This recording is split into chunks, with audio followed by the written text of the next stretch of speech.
오늘은 기존에 진도 나가던 거랑은 조금 얘기가 좀 달라요. 책 4권 정치경제체계의 그 챕터 3 내에 그 디그레션이라는 표현을 써서 뭐 여담이나 뭐 3,000%로 빠진다는 얘기인데, 이 예금은행, 특히 암스테르담 은행에 관해서 언급한 부분이 있어요. 앞서서 은행의 역할에 대해서는 언급했던 적이 있는데, 이 암스테르담 은행 같은 경우에는 약간 독특한 케이스가 발생을 한 게 있어요. 그 내용에 대해서 조금 살펴보고 갑니다. 그 영국이나 프랑스처럼 큰 나라의 통화는 대부분 그 나라에서 발행한 동전이다. 이 통화가 닳거나 깎여서 그 표준 가치보다 떨어지면 국가는 그 동전을 리폼하는 것으로 가치를 재생할 수 있어요. 그 금화는 이 금화라는 거는 이 금덩이라는 생각에 이 가치를 인정을 받고 교환할 적에 이 금덩이라는 생각으로 물건을 내어주는 거거든요. 근데 일부러라든가 또는 세월이 지나면서 이게 금이 닳아서 함량이 부족해지면, 가령 금화가 하나가 온전한 게 있을 수도 있고 한쪽이 10% 정도 떨어져 나갔다고 해보자고요. 그럼 이거를 동전 하나로 쳐줄 것인가 어쩔 것인가 갈등이 되겠죠. 이렇게까지 눈에 확연한 크게 떨어져 나간 거는 명확하다고 하더라도 살짝 이렇게 갈려져 나간 거, 100g 중에 1g이 갈려 나갔다, 이걸 어떻게 할까요? 자연스럽게 이 통화에 대해서 시장에서는 가치를 절하하기 시작해요. 근데 그것을 그렇게 되면 이제 또 불편해지니까 국가기관이 그 조폐국이 계속해서 그런 낡은 동전들을 회수를 하고 계속해서 새 동전으로 시장에 뿌린다면은 아마 사람들은 그냥 별 개의치 않고 그냥 동전 하나당 그 하나의 가치로 그냥 인정을 계속 할 거예요. 조금 더 구체적으로 부연 설명을 하는 거를 제가 좀 주석을 달았는데, 애초에 동전을 만든 이유는 금은의 무게를 일일이 재는 불편을 없애기 위해서 동전을 만든 거였어요. 일정 양을, 안 그러면 금덩이를 딱 가져가면 이 금덩이가 몇 g인지 어떻게 알아요? 재봐야죠. 매번 그 거래할 때마다 그걸 재고 앉았으려면 얼마나 불편해요. 그 다음에 이 금덩이가 겉에만 금으로 싼 건지 속에까지 금인지 어떻게 알아요? 그러니까 또 성분 분석을 또 해야 돼요. 그 다음 합금인지 어떨지 또 어떻게 알아요? 그것도 매번 또 그거 시금석 같은 걸로 또 체크를 하고 있어야 돼요. 불편해서 못 써요. 그래서 일정 양을 떼어서 앞뒤로 도장을 찍고 그 양과 그 성분을 보증을 했던 게 동전이에요. 근데 10g의 금이라고 찍혀있는 금화가 10g의 금값을 가지려면 실제 10g이 되어야 되는데, 세월이 흐르는 동안 닳고 닳아 9g이 된 동전이 있다면 10g의 동전에 비해 받는 사람의 입장에서는 꺼려질 것이고, 꺼려지는 만큼 주는 입장에서는 가치를 양보하지 않을 수 없게 될 것이다. 거래할 때마다 동전의 무게를 일일이 잴 수는 없고, 대략 상당수의 동전이 닳게 되면 시장은 자연스레 동전의 가치를 평가절하해서 사용하게 되고, 10g짜리 새 돈을 가진 사람도 적당히 긁어내며 시장의 가치에 맞추려 할 것이다. 그죠? 새 동전을 가진 사람이 이거 10g짜리가 100만원짜리인데 이거를 90만원밖에 안 쳐줄 거면 어차피, 그럼 자기도 시중에 유통되는 다른 90g짜리 9g짜리 동전만큼 그냥 갈아낸단 말이에요. 금덩이를 뭐 이런 식으로 쓰게 된단 말이에요. 이게 악화가 양화를 구축하게 된다는 얘기예요. 나쁜 동전이 좋은 동전을 차버려요. 없애버려요. 나쁜 동전이 계속 유통되는 경향이 생기는 게 이게 악화가 양화를 구축한다는 얘기인데, 이런 상황을 만들지 않으려면, 이런 상황은 상업활동에 불편을 초래하죠. 매번 의심스럽고 매번 이거 재야 되고 이런단 말이야. 한계로 따질 수가 없고, 경제에 나쁜 영향을 끼침으로 국가는 동전의 가치가 하락하지 않도록 주의를 기울이지 않을 수 없고, 지속해서 낡은 동전을 회수하고 새 동전을 방출하는 작업을 해야 되는데요. 돈도 많이 들죠. 하여튼 이런 곤란점이 있었어요. 금화나 은화는.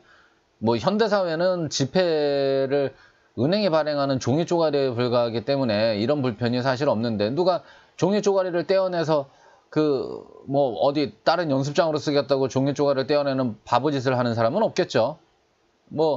웃긴 거는 기억하실려나 모르겠는데, 제가 어렸을 적에는 학생들은 회수권이라는 걸 사가지고 버스를 탔어요. 그럼 회수권이 이렇게 10개가 붙어 있으면, 이 옛날 이거 회수권 기억나세요? 이거 회수권인데 저 때는 이제 뭐 100원짜리였던 걸로 기억을 하는데, 이거 추억 돋네요, 진짜. 여기 이렇게 회수권 케이스가 또 있었어요. 여기다가 한꺼번에 집어넣고 여기 고무 부분을 이렇게 쓱 밀면 한 장이 쓱 빠져나오는 이런 게 있었어요. 이 회수권이 있었는데 이 회수권을 원래는 여기 점선 따라서 이렇게 잘라가지고 한 장씩 내야 될 거 아니에요. 그러면 이제 10장 나오는 거죠. 근데 여기 응답하라 1988이라는 그 드라마에 나왔었대네요. 이렇게 정확하게 한 장, 여기를 절단을 안 하고 조금씩 밀려서 절단을 해가지고 이걸로 11장을 만드는 거예요. 10장짜리 사가지고 11장을 만드는 거예요. 그런데 버스기사 입장에서는 이게 애매하잖아요. 이게 한 장이기도 하고 한 장이 아니기도 하고 뭐 알면서도 눈 감아 주는 거겠지만은 뭐 이렇게 한단 말이에요. 이 사람들은 이런 거예요. 이 금화도 똑같이 이 짓을 했다고요, 옛날에. 그러니까 이 회수권은 10%의 손실이 생기죠. 그 버스회사 입장에서는. 그 다음에 그 회수권을 쓰는 입장에서는 10%의 이익이 생기고, 옛날에 금화도 이 짓을 했던 거예요, 이 짓을. 그런데 제노바나 함부르크처럼 작은 나라의 통화는 자국의 동전만으로 되어 있지 않고 자주 교류하는 인접국가의 동전도 같이 쓰게 되어 있습니다. 그 인접국가의 동전을 쓰는 게 금지되어 있거나 이러지 않고, 이 통화는, 이 동전은 그 사회의 도구예요. 이 도구는 우리나라 게 불편하면 옆에 나라 거 가져다 쓰기도 해요.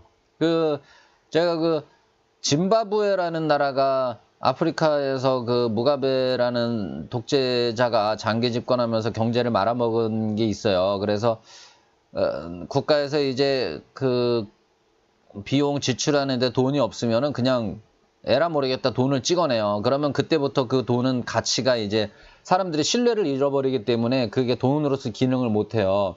국가는 나는 지불했어 하고 월급을 200만 원 지불했어 하고선 지불을 했는데 사실상 그건 종이 쪼가리에 지나지 않게 되거든요. 뭐 그렇게 되니까 월급 받은 공무원들은 사실상 무료 봉사하게 된 거고, 이 국민들은 이 국가에서 발행한 지폐가 더 이상 종이 쪼가리에 지나지 않는다는 사실을 아니까 어떻게 하겠어요? 그거를 상업의 도구로 쓸 수가 없잖아요. 그래서 그 짐바브웨 사람들은 그 US 달러나 그 바로 옆 나라인데 이제 아프리카 내에서 경제 강국인 남아공 란드화를 가져다가 썼었어요. 저도 기념품으로 가지고는 있는데 이거 보세요. 100 트릴리언 달러예요. 그럼 100조 달러라는 얘기예요. 100조 원. 100조예요, 100조. 이 지폐 한 장에. 이게 무슨 돈이에요? 돈이 아닌 거예요. 이거를 그 빅토리아 폭포에 거기 현지인들이 이 짐바브웨 정부가 발행한 요 돈들을 이거를 이 종류별로 이렇게 쫙 한 20장 정도를 쫙 묶어요. 그럼 총액은 뭐 몇 경이에요. 막 몇백 조, 몇 경이 되는 돈을 갖다가 US 달러로 5달러나 뭐 이렇게 해서 기념품으로 팔아요. 그래서 저도 이걸 갖고 있는데, 그렇단 말이에요. 국가가 돈을 맘대로 찍어낸다라고 생각하시는 분들이 있는데, 그건 국가가 돈을 맘대로 찍어내는 순간 그건 돈이 아니게 되는 거예요. 돈은 뭐라 그랬죠?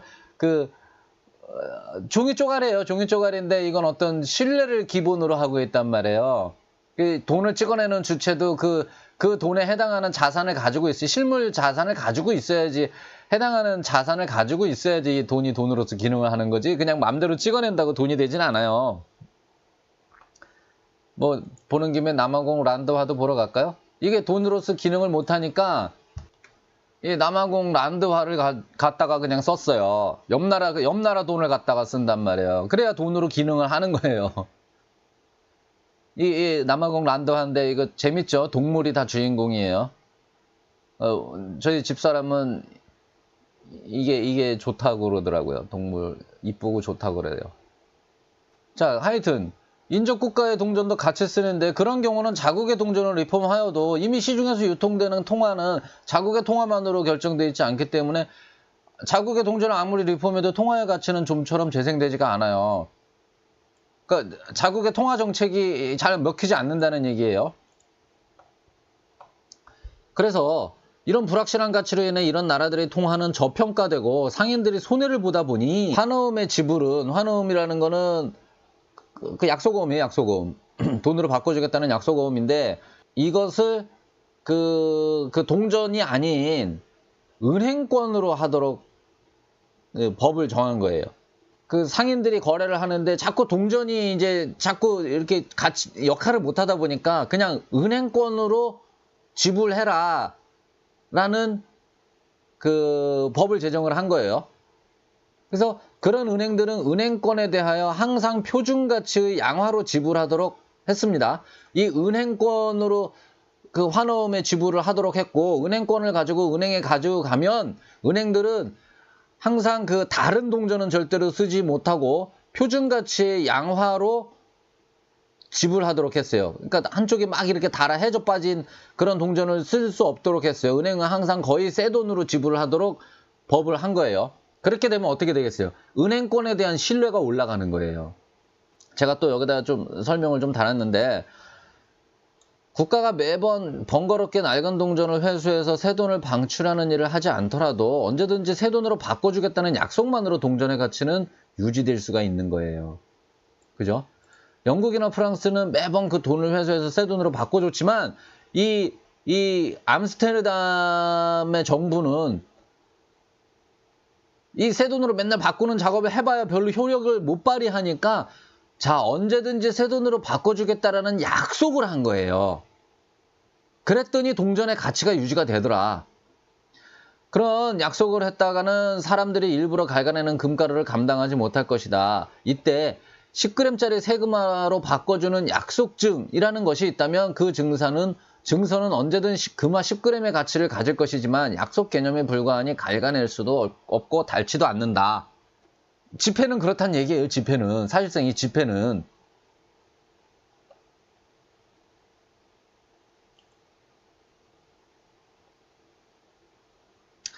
그 베니스 은행이나 제노바 은행, 암스테르담 은행, 함부르크 은행, 누른베르크 은행들이 이런 목적으로 생겨난 은행들이다. 그런 은행들의 은행권이 다시 얘기하자면 금화, 은화가 불편한 점이 있더라. 자꾸 달아 빠지고. 그래서 이 지폐를, 은행 지폐를, 은행권을 만들어서 유통을 시키는 목적으로다가 은행들이 생겨난 거예요. 이런 역할을 한 거예요. 화폐를 만드는 역할을 한 거예요. 그런 은행들의 은행권이 그것의 통화보다 좋다 보니, 좋죠? 믿을 수가 있잖아요. 은행권이. 은행권 한 잎은 언제든지 진짜로 새 돈 한 잎을 주겠다라는 약속이기 때문에 실제로 돈이 달았는지 어떠는지 확인을 할 필요도 없이 이건 새 돈인 거예요. 은행권으로 새 돈 하나 교환권은. 그러니 이거 믿을 수가 더 신뢰가 간단 말이에요. 실물보다. 그렇죠? 그러다 보니 프리미엄이 붙었어요. 함부르크 은행의 경우 그 프리미엄이 14% 정도에 이릅니다. 왜? 그만큼 동전을 갉아내는 게 10% 이상 막 갉아내고 난리가 법석이었단 얘기예요. 그러니 확실한 새 돈에 14% 정도나 프리미엄을 줄 만큼 금화, 은화는 그런 불편함이 있었던 거예요. 1609년에 암스테르담시 보증으로 한 은행이 생겨납니다. 정부 보증인 거예요. 정부 보증의 한 은행이 생겨요. 1609년에. 이 은행은 외국 동전, 다른 동전을 최소한의 수수료만 떼고 원래 가치대로 받아줬어요. 계좌의 맡기신 금액에 그리고 기록을 했어요. 이것을 은행돈이라 불렀다. 은행돈은 조폐국의 표준가치와 같으며 유통되는 통화보다는 좀 더 가치가 높았다. 아까 14%나 프리미엄이 붙었다고 했죠. 왜? 신뢰할 수 있으니까. 이와 동시에 600길드 이상의 어음은 반드시 은행돈으로 지불해야 한다는 법이 제정되었다. 왜? 실제 돈이 자꾸 역할을 못하고 자꾸 달아 빠지고 그 다음에 그거를 자꾸 정부에서 조폐국으로 가져다가 새 돈으로 방출하는 리폼을 해봐야 다른 나라 프랑스 돈이나 영국 돈이 섞여 있음으로 해가지고서는 그 역할을 제대로 못하게 되고, 그러다 보니 어떤 상업에 불편함이 생기니까 그냥 법을 만들어서 어떤 큰 금액은 반드시 은행 돈으로 지불해야 된다는 법까지 만들어버린 거예요. 그 상업의 효율을 위해서 이렇게 법을 만든 거예요. 이것으로 어음의 가치 불확실성은 일거에 해소되었습니다. 상인들끼리 주고받는 어음조차 이 어음을 주고받는데 상인들이 자꾸 따져야 된단 말이에요. 이거 뭘로 줄 거냐, 금화 600길드 금화를 줄게라고 했는데 600길드를 그 양화로 줄 거냐, 악화로 줄 거냐, 이런 거 따지느라고 이게 세월 다 간단 말이에요. 그러니까 이거를 법으로 이렇게 제정을 함으로 해가지고 어음의 불확실성이 일거에 해소된 거예요. 어음은 은행 돈으로 지불을 하는 걸 법으로 했고, 은행 돈은 언제나 양화로 지급을 해줘야 된다라는 보장을 시가 보증을 해줬기 때문에 이 어음을 1000길드짜리 어음을 받으면 이거는 확실한 조폐국에서 바로 나온 따끈따끈한 새돈 1000길드를 받을 수 있다라는 믿음이 있기 때문에 어음이 아주 의심 없이 그냥 편리하게 유통이 될 수 있게 된 거죠. 그리고 모든 상인은 환원 결제를 위해서 은행 돈이 필요하게 되었고, 은행의 계좌를 전부 개설하게 됩니다. 은행이 본격적으로 이제 그 상업에 큰 역할을 하는 게 되는 거예요. 모든 상인이 은행의 계좌를 개설합니다. 은행의 생활 속으로 쑥 들어오는 그런 계기가 됩니다. 이런 법 제도가. 은행 돈은 본질적으로 통화보다 우월하기 때문에 가치가 높았고, 화재나 강도 등 사고로부터도 안전했고, 암스테르담시가 보증까지 해줬고, 잘못 센다거나 운반상을 위험 없이도 간편하게 송금할 수 있었습니다. 너무너무 좋았어요. 금화, 은화보다 종이 쪼가리가 훨씬 좋더란 얘기예요. 실제 돈은 조폐국에서 방금 나온 양화라도 기존의 통화와 구별하기 쉽지 않아 악화와 동급 취급을 받을 수밖에 없었고, 결국 누구도 은행에서 실제 돈으로 인출하려 하지 않게 되었습니다. 실제 돈이 불편하니까 실제 돈 인출하지 않고 그냥 은행 돈으로 다 유통을 시키는 거예요, 그냥.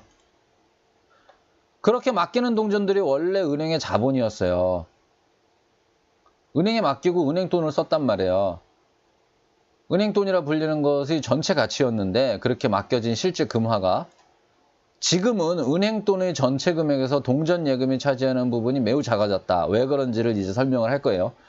외국 동전, 금덩어리, 은덩어리 등으로 이루어지는 거래의 편의를 위해 암스테르담 은행이 네덜란드가 발행한 동전 이외의 금은도 받아줍니다. 은행 돈으로만 유통되지도 않고 많이 은행 돈으로 대체되긴 했지만 금화, 은화도 여전히 쓰였고,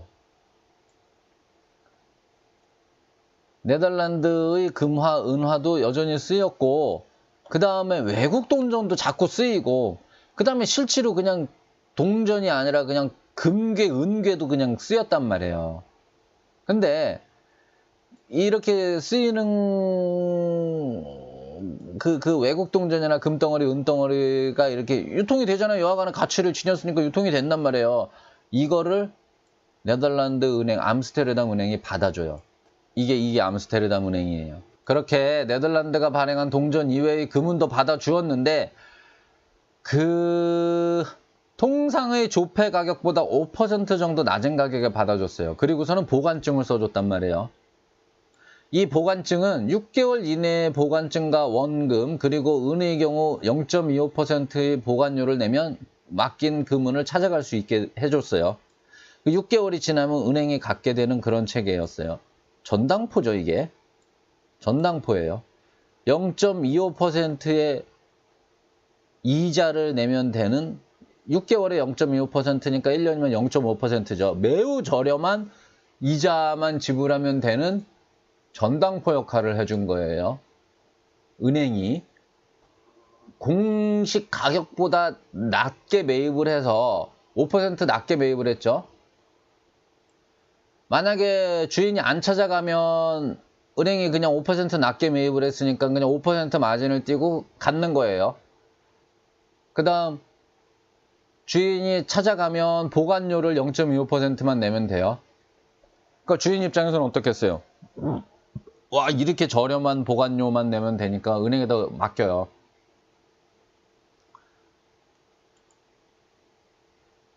이로 인해 누구도 금을 은행에 헐값에 팔게 되었다고 걱정하는 일은 없었는데 언제든 찾아가면 되니까 보관증 자체가 가치를 지니게 됩니다. 그리고 시장에서 거래가 됩니다. 1770년대쯤 암스테르담 은행이 공표한 은 1마르크의 매입가는 22길드이고 조폐 가격이 23길드고 시장 가격이 23길드 6스타이버에서 23길드 16스타이버 정도에 거래되었다고 해요. 이 네덜란드 지방에서 사용되던 금화 길드인데 뭐 이렇게 생겼대요. 그 길드라는 거는 그 영어로 얘기하면 골드펜이라는 뜻이고 20펜스의 가치를 20펜스 옛날에 이 파운드, 실링 뭐 이런 게 전부 무게를 재는 단위이기 때문에 이 무게를 얘기하는 건지 동전 개수를 얘기하는 건지 헷갈릴 때가 되게 많아요. 근데 여하간에 20펜스의 페니가 골드 페니는 골드의 1페니, 페니의 복수형이 펜스인데 골드 1페니는 그 일반 은화를 얘기하나 봐요. 20펜스의 가치를 지녔다고 해요. 1마르크는 무게로 따지면 8온스 0.5파운드고 1길드는 20스타이버고 20실링은 1파운드고 12펜스는 1실링이고 22길드는 그러니까 440펜스쯤 되니까 1.8파운드쯤 되는데 여기서는 무게를 따진 거고 여기서는 그 돈으로 따진 거고 그래서 이게 막 엎치락뒤치락이 헷갈려요. 제가 지금 뭐 이걸 뭐 학술적으로 뭐 이걸 따져보려는 게 아니기 때문에 그냥 대충 요런 개념이다라고만 말씀을 드리는 거지 요거를 지금 왜 이런 가치가 나왔는지 이것까지는 제가 지금 따질 그런 상황은 아니에요. 그냥 이렇게 참고사항으로 그냥 좀 보시라는 거고. 하여튼 23길드를 줬어요. 은 1마르크를 가져가면 23길드를 줬는데 5%를 떼고 22길드를 은행에 맡기면 22길드를 줘요. 근데 이건 은행에다가 파는 게 아니에요. 은행은 보관증을 주고 언제든지 찾아갈 수 있게 해줬어요. 그리고 시장 가격이 조폐 가격보다 약간 더 높죠. 이거는 대신 이 금덩이의 가치를 확인하는 작업이 또 필요해요. 그리고 이 금덩이가 이 암스테르담 같은 경우에는 조폐 비용을 그 동전을 찍어내는데 그런 조폐국을 유지하는 비용이나 그런 원가가 들어가잖아요. 그 비용을 갖다가 그 민간에 돈을 찍어내려는 수요를 가진 사람들한테 전가를 한 거고 영국 같은 경우에는 조폐 비용을 국가가 대고 이랬었어요. 그러니까 여기 시장 가격이랑 조폐 가격은 차이가 나는 거예요. 대신 조폐국을 통해서 동전으로 받은 거는 이렇게 시장에서 금덩이를 유통하는 거에 비해서 편하기 때문에 이 비용을 충분히 지불하고도 동전으로 만들 가치가 있다라고 생각을 해서 맡기는 거고요. 여하간에 은행은 조폐 가격보다 낮은 가격에 매입이 아니라 맡아준 거예요. 6개월 동안 보관증을 주고서는 맡아준 거예요. 그러다 보니 보관증의 가격은 거래가 돼요. 보관증도 이 시장 가격과 조폐 가격의 차액으로 거래가 됐어요. 대략 16스타이버나 6스타이버 정도의 거래가 됐다는 얘기죠. 그러면 이거를 들고 가령 평균 한 10스타이버라 그래봐요. 10스타이버를 가지고 보관증을 산 사람은 10스타이버에 22길드만 더해서 22길드 10스타이버를 가지고 은행에 가면 22길드 10스타이버에다가 보관료 1길드 정도를 하면은 22길드 11스타이버 정도면은 금을 23길드짜리 금을 받아올 수가 있는 거죠. 이렇게 형성이 되는 거예요. 이렇게 되면 금과 은의 소비자들은 저렴하게 금을 보관하게 되는 격이며 최소한 현재 시세를 보장받을 수 있으면서 금 가격이 오르면 언제든 되찾아갈 수 있었다. 그러니까 이 금을 맡긴 사람 입장에서는 22길드에 맡겼죠. 금 1마르크를 내가 시장에서 팔면은 조금 불편하게 팔면 23길드 6스타이버에서 팔 수 있었는데 은행에 맡기면 22길드에 맡긴단 말이에요. 이거는 언제든 찾아갈 수 있는 거니까 판 게 아니죠, 아직. 근데 일단 21길드를 쓰다가 이거를 찾아올 상황이 안 돼.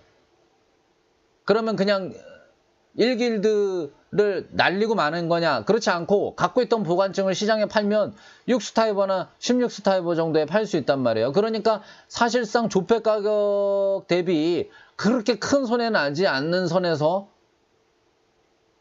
은행이 안심하고 맡길 수 있게 되는 거예요. 그러니까 편해진 거예요, 그냥. 그래서 뭐가 생겼냐? 자연스럽게 암스테르담 은행은 유럽에서 금은을 가장 많이 보관하는 곳이 되었어요. 다들 암스테르담 은행에다가 일단 금은을 다 맡겨버려요. 왜? 편하니까. 거기다가 6개월마다 반복되는 연장 비용까지 더해서 은행 돈이 발행되었습니다. 이것이 은행 자본 대부분을 구성하게 됩니다. 이 금은을 이거를 자산으로 해서 은행은 은행 돈을 발행을 하는 거예요. 은행 돈은 누군가 돈을 찾으러 왔을 적에 실제 금이나 은을 찾으러 왔을 적에 내어주기만 하면 되는 만큼의 그 지폐를 발행할 수 있는 거니까 어쨌든 금은을 많이 보관할 수 있었고 그 금은을 자산으로 해서 근거로 해서 은행 돈을 발행을 한 거예요. 그래서 은행 자본 대부분을 구성하게 된 게 이 사람들이 막 몰려들어서 맡긴 금은이 은행 자본 대부분을 구성하게 되었다라는 재미난 얘기예요. 동전에 대해서도 액면가보다 5% 낮은 가격의 은행 돈과 함께 보관증이 발행되었으나 아무도 되찾아가려 하지 않아서 보관증은 사실상 의미 없는 것이었다. 이렇게 쌓인 동전들이 초기 은행의 원천 자본이었으나 금은덩어리에 의해 발행된 은행돈에 비하면 작았다. 은행돈을 가진 사람은 언제든지 시장에서 보관증을 구할 수 있었고 금은덩어리를 인출할 수 있었다.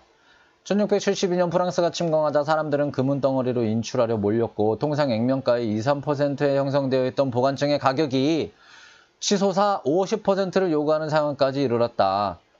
이에 은행은 규정을 바꿔 보관증이 없이도 금은을 인출할 수 있도록 하였고 보관증에도 원래 시세인 2~3%의 가격을 보상해 주었다. 평시에도 보관증을 가진 사람은 보관증의 가격이 높아지기를 원하고 은행돈을 가진 사람은 은행돈의 가격이 높아지기를 원하게 되어 은행돈과 실물 통화 간의 차액이 변동하게 되는데 투기 현상까지 생겨 그 변동폭이 커지자 은행은 언제든지 은행돈과 실물 통화를 정해진 요율대로 환전해 주기로 하여 이를 안정시켰다.